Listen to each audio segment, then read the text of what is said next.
বন্ধুরা, সামনেই আসতে চলেছে পরীক্ষার সিজন এবং আমরা পরীক্ষায় ভালো ফল করতে গেলে কোনো শর্টকাট মেথড কিন্তু খুঁজবো না।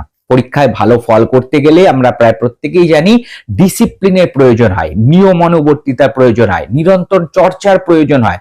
কিন্তু নিরন্তর চর্চা, ভালোভাবে পড়াশোনা করা, এই সমস্ত কিছু করার পরেও অনেক সময় দেখা যায় পরীক্ষার ফল ভালো হচ্ছে না। এর কারণ আমরা যেগুলো পড়েছি সেগুলো পরীক্ষার হলে গিয়ে সঠিকভাবে উপস্থাপিত করতে পারছি না, ঠিক সময় মতন জিনিসগুলো মনে পড়ছে না। এর কারণ হতে পারে নার্ভাসনেস, এর কারণ হতে পারে গ্রহগত বিভিন্ন ধরনের সমস্যা। বন্ধুরা, আজকে আলোচনা করবো এই বিষয়টি নিয়েই, কিভাবে এই সমস্যা থেকে আমরা সহজ উপায়ে নিজেদেরকে মুক্ত করতে পারি। কিন্তু তার আগে আপনাদের যদি এই ধরনের ভিডিও ভালো লাগে তাহলে অবশ্যই এই চ্যানেলটিকে সাবস্ক্রাইব করুন এবং পাশে থাকা বেল বাটনটা ক্লিক করে দিন, যাতে এই ধরনের ভিডিওগুলো আর মিস না হয়ে যায়। বন্ধুরা, আপনারা যখন পরীক্ষার হলে যাবেন তখন সেই পরীক্ষার হলে যাওয়ার আগে অবশ্যই বাড়িতে মা এবং বাবাকে প্রণাম করে তারপরেই পরীক্ষার হলে যাবেন। আমরা প্রত্যেকেই ইষ্ট দেব দেবীকে প্রণাম করে নমস্কার করে তারপরে পরীক্ষার হলে যাই, কিন্তু ইষ্ট দেব দেবীকে প্রণাম করার পরে মা বাবাকে প্রণাম করতে ভুলে যায়। কিন্তু এখানে কিন্তু এটা খুব গুরুত্বপূর্ণ বিষয়, মা বাবাকে প্রণাম করে তারপরেই কিন্তু আপনার পরীক্ষার হলে যাবেন। যদি মা বাবা কাছে না থাকে তাহলে মনে মনে তাদেরকে স্মরণ করে প্রণাম নিবেদন করবেন।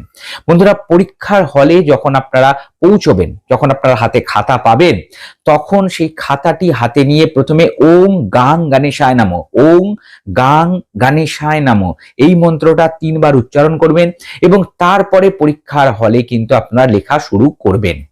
বন্ধুরা, এছাড়া একটি অত্যন্ত গুরুত্বপূর্ণ বিষয় বলবো, এই উপায়টি কিন্তু করতে ভুলবেন না। বন্ধুরা, যখন পরীক্ষার হলে আপনারা যাত্রা শুরু করবেন, যখন বাড়ি থেকে বেরোবেন, তখন কিন্তু সাথে এলাচ রাখবেন, ছোট এলাচ রাখবেন, মুখে ছোট এলাচ দিয়ে বেরোবেন এবং পরীক্ষার হলেও যখন আপনারা লিখবেন তখন যেন মুখে এলাচটি থাকে এবং এলাচটি চুষতে চুষতে আপনারা পরীক্ষার লেখাগুলো লিখবেন।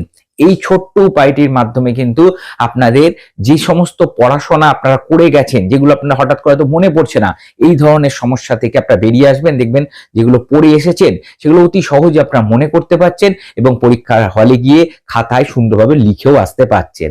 একটা ছোট্ট এলাচ মুখের মধ্যে রেখে চুষতে চুষতে পরীক্ষা দিতে শুরু করুন। বন্ধুরা, আশা করি আপনাদের যে সমস্ত বন্ধুরা বন্ধুরা আমার ছাত্রছাত্রী বন্ধুরা, তাদের সামনের পরীক্ষাগুলো ভালো হবে। প্রত্যেককে জানাই আমার বিদ্যার্থী বন্ধুদের, শিক্ষার্থী বন্ধুদের আগামী পরীক্ষাগুলোর জন্য শুভেচ্ছা এবং অভিনন্দন। নমস্কার।